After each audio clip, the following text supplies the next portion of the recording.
paying attention out there. Charges the... Be in order. The gentleman has a right to be heard. It charges the President So of the United States. The gentleman shall suspend. Gentleman may resume. It charges the President of the United States with abusing his power by withholding official acts, by withholding a White House meeting that the President of Ukraine desperately sought to establish the support of his most important benefactor, the United States, by withholding hundreds of millions of dollars of military aid to a nation at war in order to get that nation to intervene in our election by smearing his opponent. That is the gravamen of the charge in Article 1. And what is the defense from my colleagues? Now, I've listened carefully to my colleagues for the last 8 hours, and I have to say it's been hard for me to follow. But it amounts, I think, when you cut through it all, when you cut through all the sound and the fury, signifying nothing, what it really amounts to is this: why should we care? Why should we care about what the President did to Ukraine? Well, first of all, we should care about our allies. We should care about Ukraine. We should care about a country struggling to be free and a democracy. We used to care about democracy. We used to care about our allies. We used to stand up to Putin and Russia. We used to.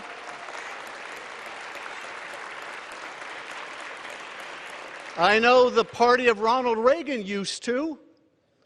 Why should we care about Ukraine? But of course, it's about more than Ukraine. It's about us. It's about our national security. Their fight is our fight. Their defense is our defense.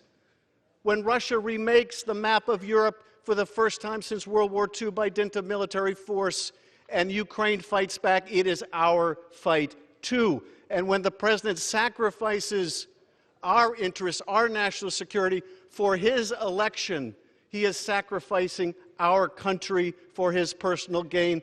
That is the gravamen of Article 1. Article 2. Article 2 charges the President of the United States with obstructing the Congress, with denying the Congress any witness, any document, by telling all of his administration people, you will not appear. You will ignore a co-equal branch of government. And what is the defense to this from my colleagues? Again, it is, why should we care? He is the president of our party. Why should we care if he ignores this Congress? Well, I remind my friends that he will not be the last president. There will be another president. And you may be one day, although you do not act like it, you may one day be in the majority. And you will want to hold a president accountable. And what will you say when that president says, you are a paper tiger, you have no oversight, I can ignore your subpoenas? What will you say? What will you argue? Well, no, that was different. Then we were in the minority. Then it was a Republican president. Will that be your argument? Is that how little faith you have in our democracy and our Constitution? Is that how poorly you defend and uphold that Constitution? But finally, let me ask this question that overrides it all. Why should we care about any of this? And I will bring you to one conversation that came to light, because it's not the most important conversation, but in many ways it is the most revealing. It took place on September 14th in Ukraine, when Ambassador Volker sat down with Andrei Yermak, the top advisor to Zelensky. And he did what he should do. He supported the rule of law, and he said, you, President, you, Andrei Yermak, should not investigate the last president, President Poroshenko, for political reasons. You should not engage in political investigations. And you know what Yermak said? Oh, you mean like you want us to do with the Bidens and the Clintons? And in that abrupt, brutal retort, we see why we should care. Because what he was saying is, you, America, have forgotten what it means to uphold the rule of law. You have forgotten what it means to say that no one is above the law. We are a struggling democracy, but even we know better than that. What is at risk here? What is at risk here is the very idea of America. That idea holds that we are a nation of laws, not of men. We are a nation that believes in a rule of law. When we say we uphold the Constitution, we're not talking about a piece of parchment. We're talking about a beautiful architecture in which ambition is set against ambition, in which no branch of government can dominate another. That is what it means to uphold the Constitution. If you ignore it, if you say the president may refuse to comply, may refuse lawful process, may coerce an ally, may cheat in an election because he's the president of our party, you do not uphold our Constitution. You do not uphold your oath of office. Well, I will tell you this, I will uphold mine. I will vote to impeach Donald Trump. I yield back.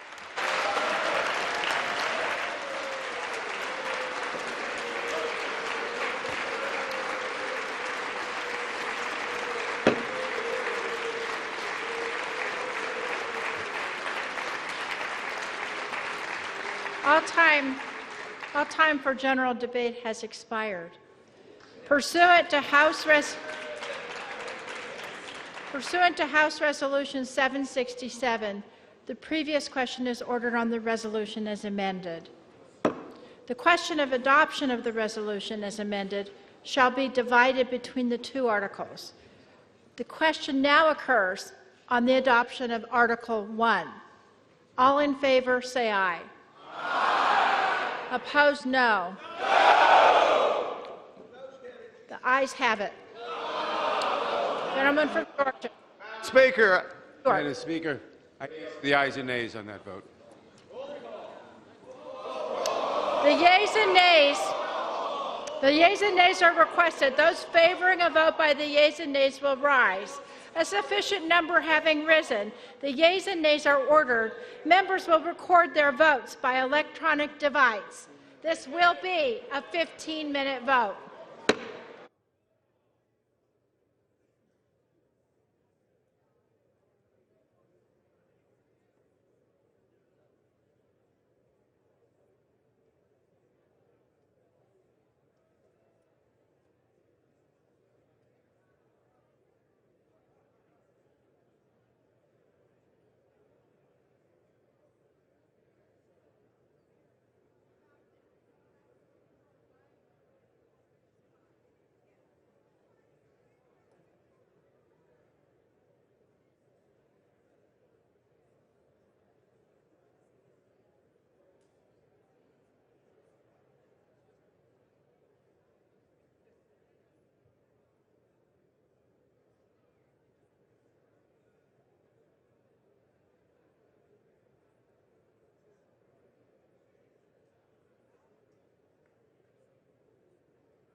On this vote, the yeas are 230, the nays are 197, present is 1.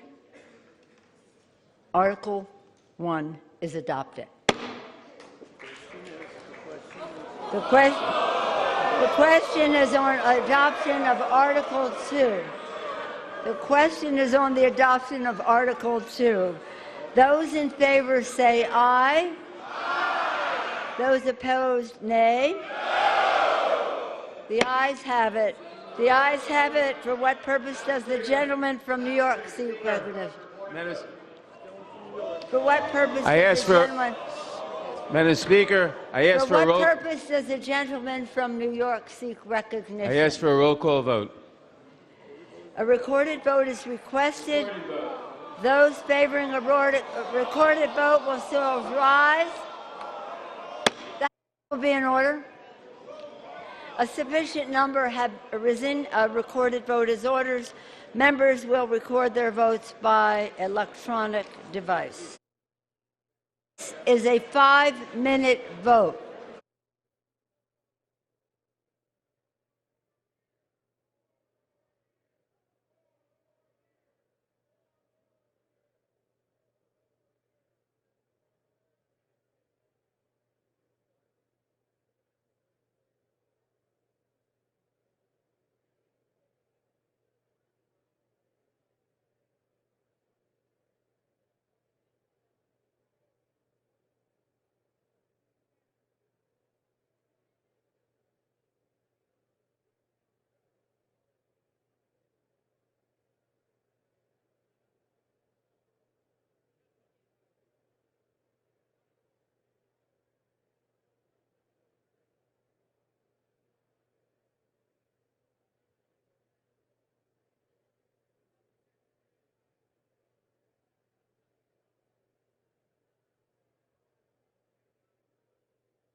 On this vote, the yeas are 229, the nays are 198, present is 1. Article 2 is adopted.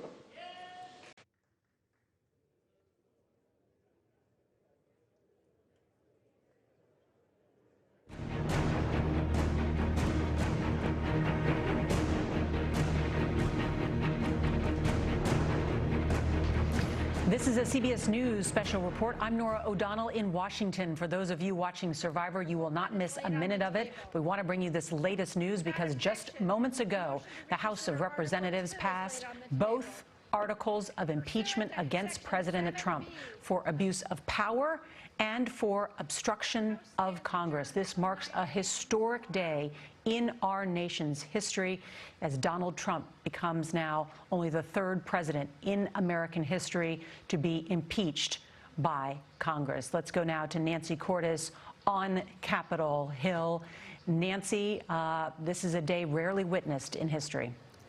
It is, Nora, and over the course of hours and hours of debate today, Democrats argued that they had to take this step to protect the Constitution, in fact, to protect democracy. They said that the president had betrayed his oath of office and that they had to take this step now because he was trying to encourage a foreign power to meddle in the next election coming up in just 11 months. Republicans over and over again today argued that this is a sham impeachment, that Democrats hate this president and that they are driven by this hatred and that they are simply angry that they lost the last election. From here, Nora, these articles of impeachment will be sent by a series of impeachment managers over to the Senate for a Senate trial, but what that trial will look like is still in doubt. Democrats want to hear from some of the witnesses who didn't show up before the House impeachment inquiry.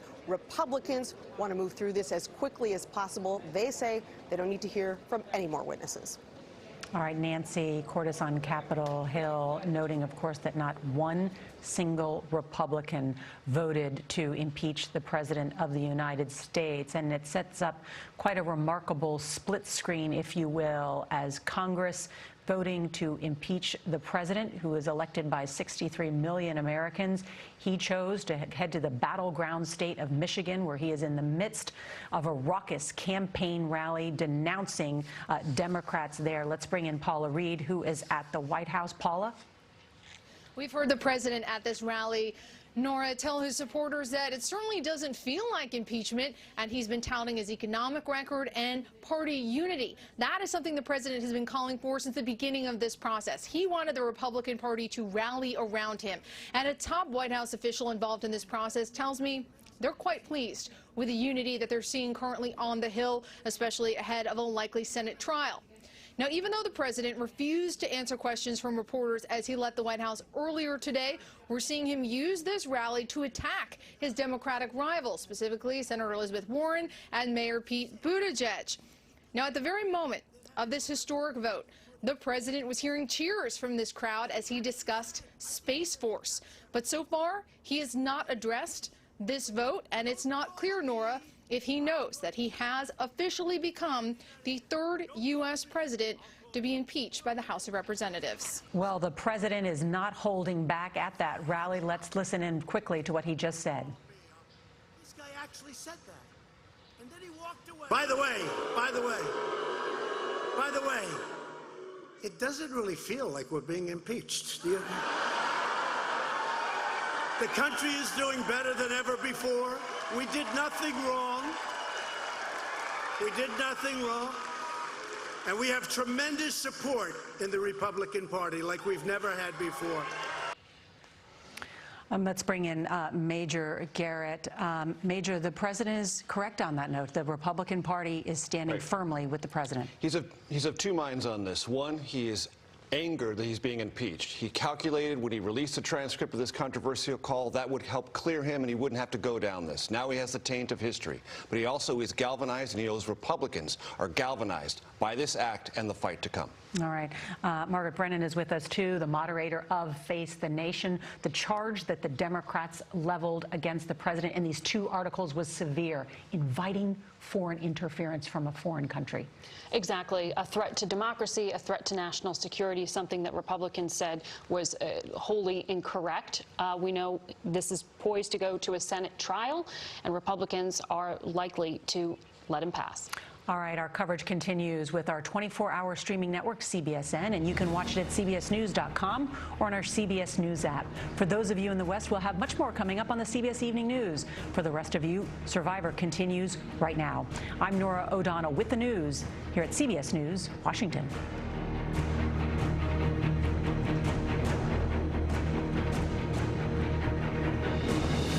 For news 24 hours a day, go to cbsnews.com.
We are here.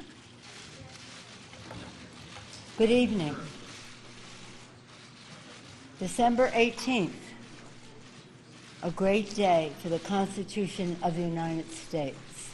A sad one for America that the President's reckless activities necessitated our having to introduce articles of impeachment. May I thank our 6 chairs who for a long period of time have been legislating, investigating, and litigating. Today that came to a culmination on the floor of the House for the Judiciary Committee under the leadership of Jerry Nadler of New York and the Intelligence Committee under the leadership of Adam Schiff of California brought the articles of impeachment to the floor to a conclusion where they have passed. I thank them for their tremendous leadership.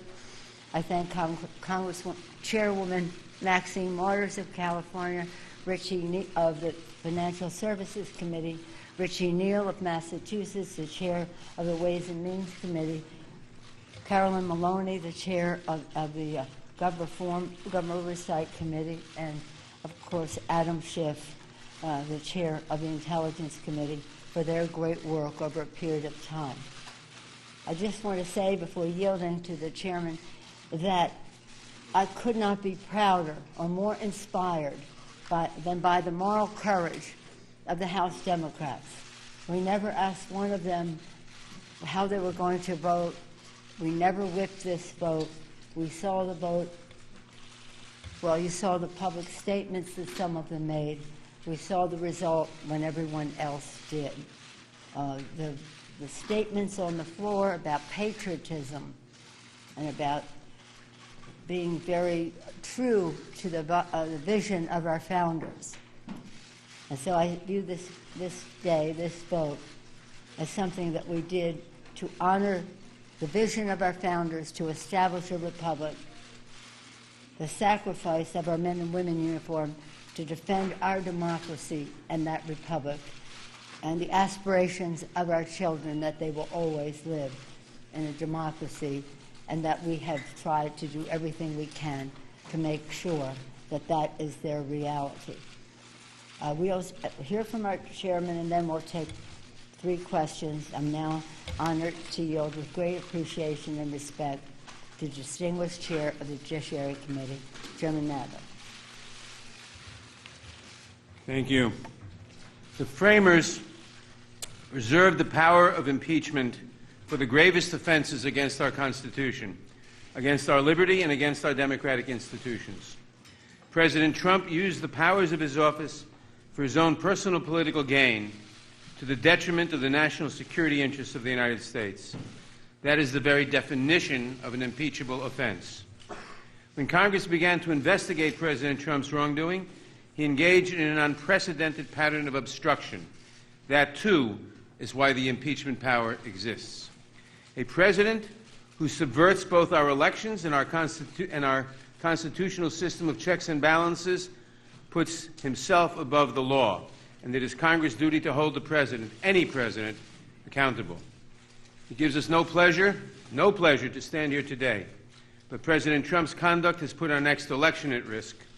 President Trump's behavior puts the integrity of our constitutional order at risk, and President Trump's continued actions put the rule of law at risk. The framers gave us the power of impeachment for exactly this reason, and in fulfillment of our oath and obligation to the American people, today we took action to hold President Trump accountable for the serious and undisputed risk he poses to our free and fair elections and to the separation of powers that safeguards our liberty. A president must not be allowed to become a dictator. I want to thank Speaker Pelosi, Chairman Schiff, my fellow investigative chairs, and all of my colleagues who today defended the principles upon which our nation was established. Today, the House of Representatives did its constitutional duty. Today, we lived up to our responsibility to the American people by taking action to defend our national security, to preserve our democratic elections, and to show that no one, not even the president, is above the law. I'm now happy to introduce the chairman of the Intelligence Committee, Adam Schiff.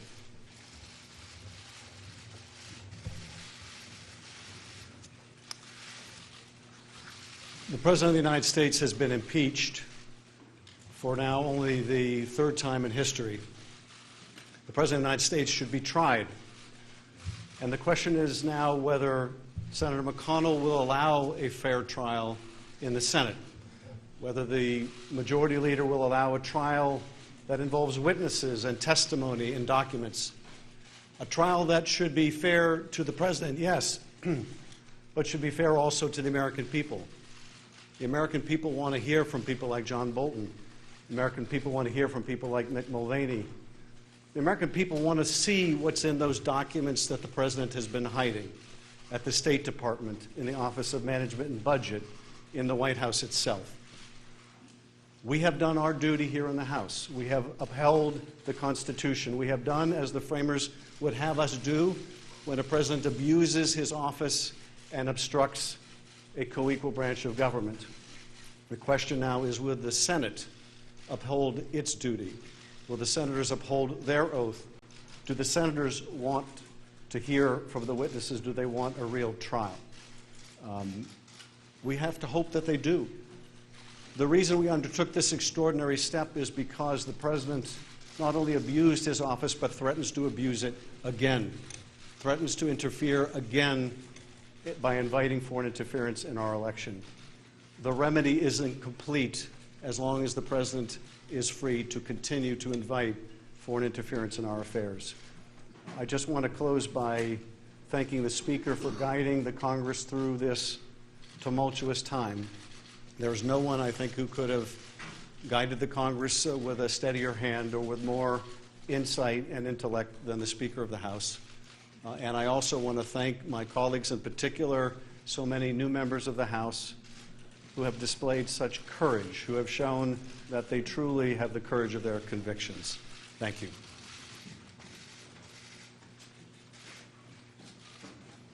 Just want to add that one person who isn't with us physically in this room, but I know was present all day for the deliberations, our chair of the Gov Reform, our Oversight Committee chair, our North Star, Elijah Cummings. He said, when the history books are written about this tumultuous era, I want them to show that I was among those in the House of Representatives who stood up to lawlessness and tyranny. He also said, somewhat presciently, when we're dancing with the angels, the question will be, what did you do to make sure we kept our democracy intact? We did all we could, Elijah. We passed the 2 articles of impeachment. The President is impeached. Madam Speaker, do you view the House's role in this as complete now, or are there steps you might take to try to ensure, as the Chairman suggested, a more fair trial in the Senate? You mean more fair trial than they're contemplating? Because we had a very fair process in the House of Representatives. I would yield to our let me just put it another way. We have legislation approved by the Rules Committee that will enable us to decide how we will send over the articles of impeachment. We cannot name managers until we see what the process is on the Senate side, and I would hope that that will be soon, as we did with our legislation, our Resolution 660, to describe what the process would be. So far, we haven't seen anything that looks fair to us, so hopefully it will be fair, and when we see what that is, we'll send our managers. What would you consider a fair way to send the articles until you understand what the Senate's going to do? We'll make a decision as a group, as we always have, as we go along. So you could presumably withhold the articles for weeks until you get what you consider a fair trial? Well, again, we'll decide what that dynamic is, but we hope that the resolution of that process will be soon in the Senate. Cheryl have one? Cheryl, did you have one, Cheryl? Did you have a question, Cheryl? Yeah. I do have a question. What do you consider a fair trial? What are you looking for? Are you looking specifically for Could you give me a thing for that? Well, let me tell you what I don't consider a fair trial. This is what I don't consider a fair trial. That Leader McConnell has stated that he's not an impartial juror, that he's going to take his cues, in quotes, from the White House, and he is working in total coordination with the White House counsel's office. Any comments, my colleagues, on that? Well, let me just say that obviously Senator McConnell, by that declaration, has said that he is as in effect the foreman of the jury, is working with the defendant's counsel. That's not fair. We'll have to see what else, but that's certainly an indication of an intention to have an unfair trial. We'd like to see a trial look, it's up to the senators to make their own decision, working together, hopefully in recognition of their witnesses that the president withheld from us, their documents that the president withheld from us, and we would hope that that information would be available in a trial to go to the next step, because that's another level in terms of conviction in terms of this. But right now, the president is impeached. Go ahead. We're not having that discussion. We have done what we have set out to do. The House has acted on a very sad day to protect and defend the Constitution of the United States, to do so in a manner that was fair, even though the other side was mischaracterizing it. Nonetheless, it was fair and appropriate and urgent. So we will make our decision as to when we're going to send it when we see what they're doing on the Senate side, but that's a decision that we will make jointly. Okay, you're starting to act like another country. Don't shout, okay? Who's not going to shout a question? Yes, sir. Guarantee that the impeachment articles will be at some point sent to the Senate. I'm not. That would have been our intention, but we'll see what happens over there. So you may not send. That is not. You're asking me. Are we all going to go out and play in the snow? That has not been part of our conversation. That has not been part of our conversation.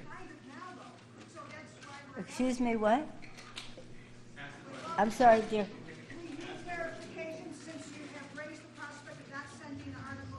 No, I'd never raised the prospect. You asked the question. I never raised the prospect. I said we're not sending it tonight because it's difficult to determine who the managers would be until we see the arena in which we will be participating. That's all I said. I never raised the prospect. Well, we'll see when they come forward. It's up to the Senate to say what their rules will be. My colleagues, do you want to say anything about this? Because it is, this is a serious matter. Even though the majority leader in the United States Senate says it's okay for the foreman of the jury to be in cahoots with the lawyers of the accused.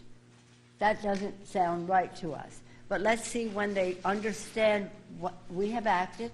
Now they'll understand what their responsibilities are, and we'll see what that is. But I never raised that possibility. No. Okay, that's it. Thank you very much. Any other comments, anyone? No. But anyway, let me again thank our chairmen, all 6 of them, and our darling Elijah. They did a remarkable job. And I think you hopefully will be inspired by the moral courage of our caucus, especially, as the distinguished chairman recognized, our freshman members who came here, reviewed the facts, understood the Constitution, made their decision, again, to honor their oath of office. We're very proud of them.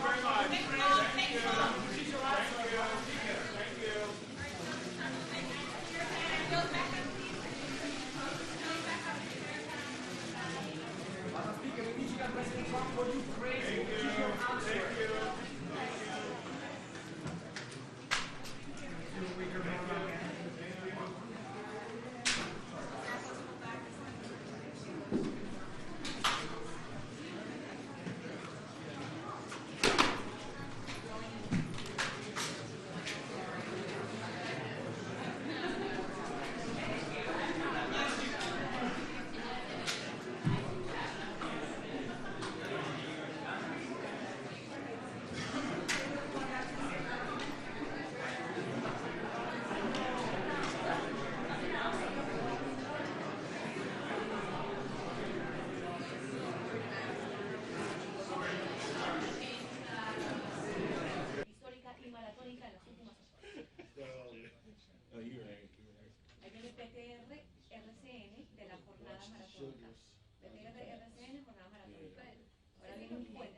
Y ahora, pues inevitablemente, este juicio político iniciará el próximo año, en el 2020, en la Cámara Alta, donde este tiene pues una mayoría republicana. De hecho, el líder Mitch McConnell ha dicho ya públicamente a medios de comunicación que él no va a pretender ser imparcial, que al final del día pues esto es un juicio político. De hecho, Mitch McConnell se está coordinando directamente con funcionarios de la administración de Donald Trump para ver exactamente cómo se lleva a cabo este juicio político en la Cámara Alta. Ahí viene el PT, juicio político en el Senado, juicio político en el Senado. Puente, una vez culminó esta votación histórica que convierte al presidente Donald Trump en el tercer